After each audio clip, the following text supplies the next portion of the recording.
పిల్లలందరూ చేయకపోతే సరే మీరు ఏమేమి తెచ్చినారు అనేది మీరు మీ ఫ్రెండ్స్కి చెప్పకుండా అన్నీ తెచ్చి ఇక్కడ పెట్టండి అని చెప్పింది సండే స్కూల్ టీచర్.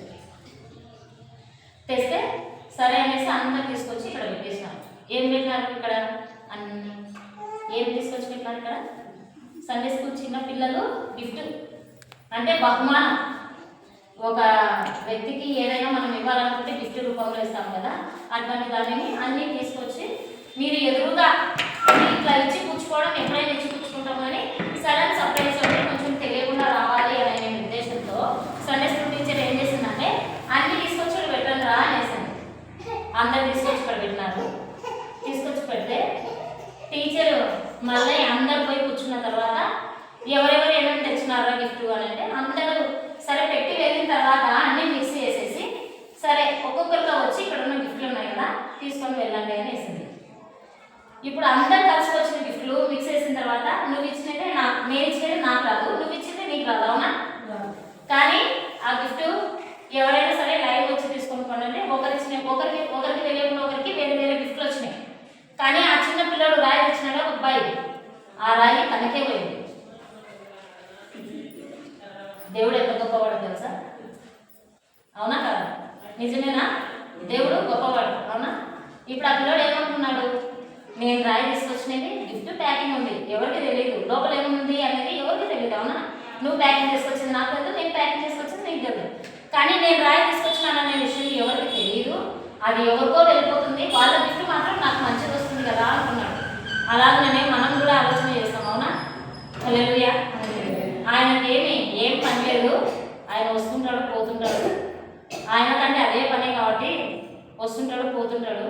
మనం ఏంటి ఆయనకు విలువ ఇవ్వడం, ఆయన చెప్పిన మాటలు మనం ఏంటి వినడం అని దేవుడి మాటల్ని సేవకుడి మాటల్ని మనము తీసి పక్కన వేస్తుంటాం. హల్లెలూయా.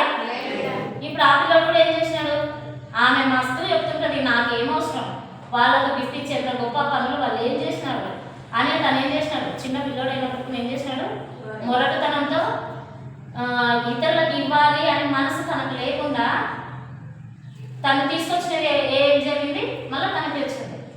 మీరు కూడా కొంచెం గర్వం అహంకారం ఇంకా కొంచెం పొగరు తలకెక్కుతానంటారు చూడండి, అటువంటిది కొంచెం పక్కన పెట్టాలని ఆ పిల్లడు మోసం చేయాలనుకున్నాడు.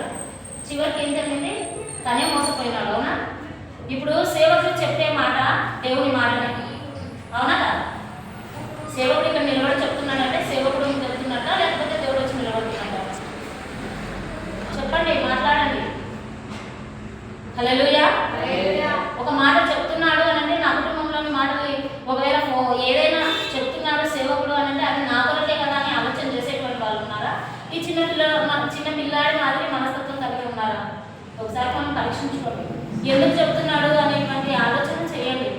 ఈరోజు అదే పని మీద నాతో మాట్లాడుతున్నాడు సేవకుడు అంటే దేవుడే నాతో మాట్లాడుతున్నాడు అని మనం ఆలోచన చేయాలి కదా. ఇప్పుడు ఆ చిన్న పిల్లలు మళ్ళీ తననే చేరిందంటే ఏమో అర్థం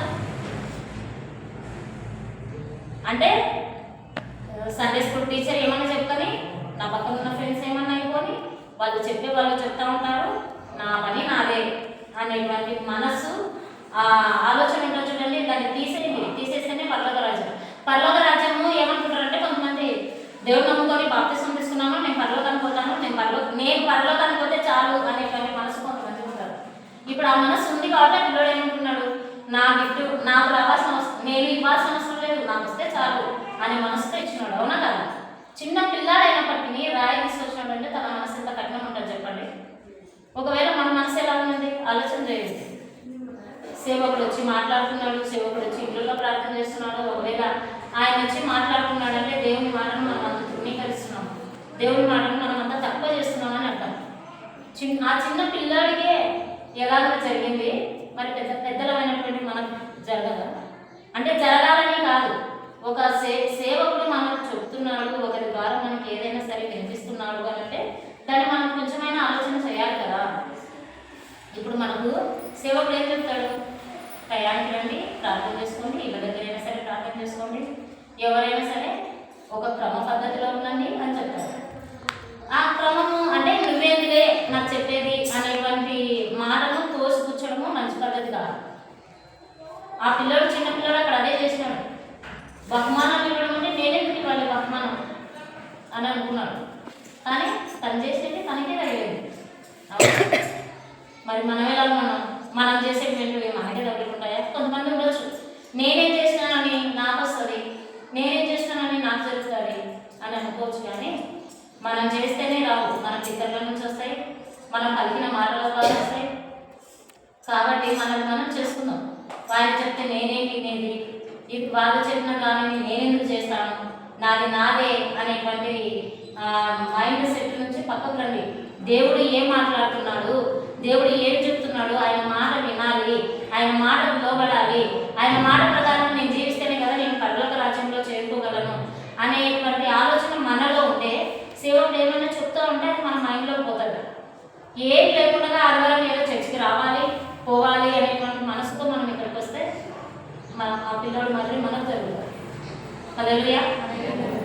కాబట్టి అక్కడ ఏముంది, ఏది మనం చేస్తామో అది మనం పొందుకుంటామంటే, ఇప్పుడు నువ్వు సేవకు చెప్పిన మాటలు దేవుడి మాటలను నువ్వు నిర్లక్ష్య పెడితే మన జీవితంలోనే నిర్లక్ష్యం జరుగుతాయి. అంటే నేను చెప్పట్లేదు అన్నమాట, బైబిల్లోనే ఉంటుంది. మోసం చేస్తే మోసపోతావు అంటే ఖచ్చితంగా ఉంటుంది అన్నమాట.